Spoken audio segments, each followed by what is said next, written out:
Usually mga lodi pag nagkaroon kayo ng ganitong kaso, ano lang ito ang kailangan lang dito ay stretching. So maibabalik mo ang alignment ng iyong mga buto sa pamamagitan ng stretching. So bali nga mga lodi charity vlog o charity content na natin ito kasi hindi tayo tumatanggap ng bayad kasi na ito kasama ito sa ating charity vlog.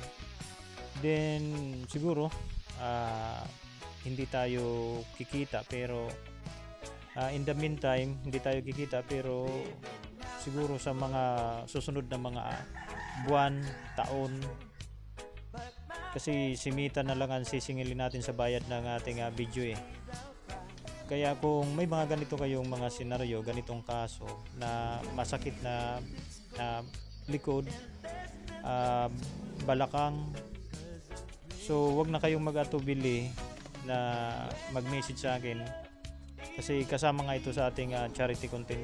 At syempre sa mga gustong mag-sponsor dyan,